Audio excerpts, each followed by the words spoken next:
Ya, bismillahirrahmanirrahim. Assalamualaikum warahmatullahi wabarakatuh. Alhamdulillah wassalatu wassalamu ala Rasulillah wa ala alihi wa sahbihi wa mawala amma ba'd. Akhwatillah hafizakumullah. Sekarang kita akan melanjutkan pelajaran fiqhul ikhtilaf, materi yang terakhir,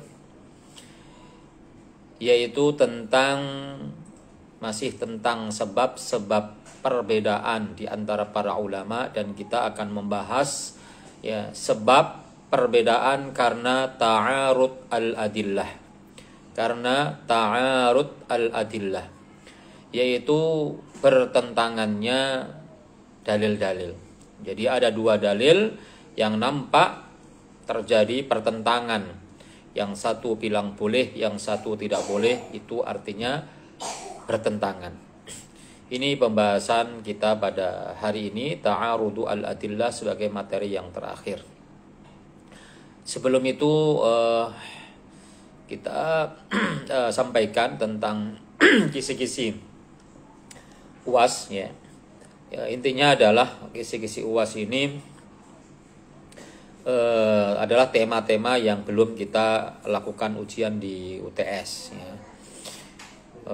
Seperti misalnya bab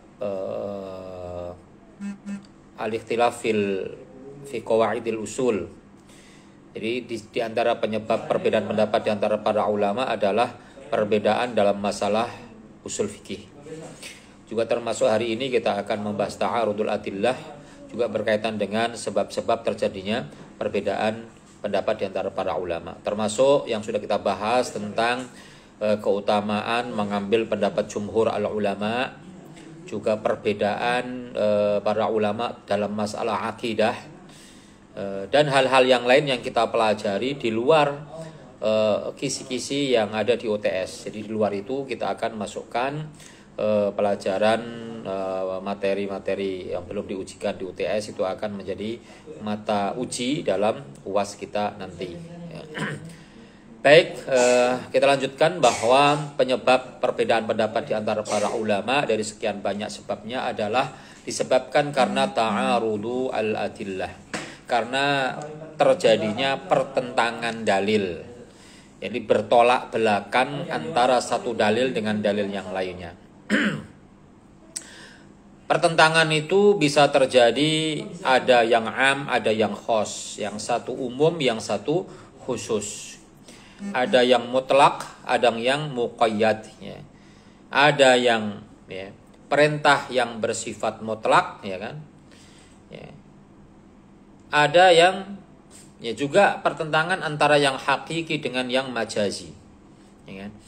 Pertentangan antara nasakh ya kan atau tidak, kemudian takwil atau tidak, qiyas atau tidak. Ya, seringkali hal ini menyebabkan pertentangan dalil-dalil yang ada.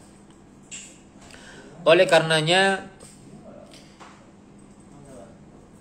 yang paling baik adalah bisa menggunakan semua dalil itu dengan metode al-jam'u bainal adillah. Ya, jadi al-jam'u wa taufiq, yaitu mengkompromikan antara dua dalil atau lebih yang bertentangan tadi, ya kan? Sehingga ketika ada yang am dengan yang khos, maka kita ambil yang khos ya, dalam yang mengkhususkan yang umum. Ketika terjadi pertentangan antara yang mutlak dengan yang muqayyad, maka kita ambil yang muqayyad ya kan? Sehingga kita tidak boleh meninggalkan peluang untuk melakukan jamak, ya, melakukan kompromi ya kan, beralih ya kan, ketika masih mampu untuk menjamak, mengkompromikan, maka kita nggak boleh kemudian kita beralih kepada metode yang lain, yaitu an-nasakh ya kan. Ya, dalil yang satu menasakh yang lainnya, atau at-tarjih. Ya, tarjih itu artinya menggunakan satu dalil yang lainnya ditinggalkan. Ya, karena yang paling utama adalah i'malu al-dalil lain, yaitu menggunakan semua dalil. Ya kan? Jadi semua dalil benar semua, sahih semua, digunakan dua-duanya. Itu yang disebut dengan al-jam'u. dalam kaidah fikih itu ada istilah namanya i'malul kalam afdalu min ihmalihi. Menggunakan semua kalam yaitu dalil itu lebih baik daripada meninggalkannya. Artinya al-jam itu lebih baik daripada nasakh, karena nasakh itu ada yang kemudian ditinggalkan. Tarjih juga begitu, ada yang ditinggalkan karena harus memilih salah satu dari dalil yang bertentangan itu dan meninggalkan yang lainnya. Kemudian contoh-contohnya, ya. Di antara contoh-contohnya adalah ada beberapa contoh ini. Yang contoh yang pertama adalah masalah apakah orang yang adzan boleh menerima upah ataukah tidak.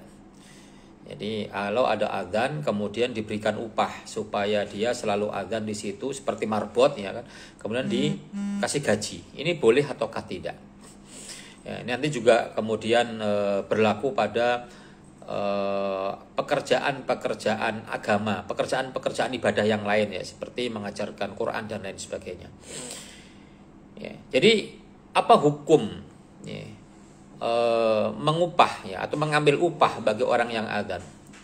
Sebagian ulama mengatakan tidak boleh, haram, ya kan?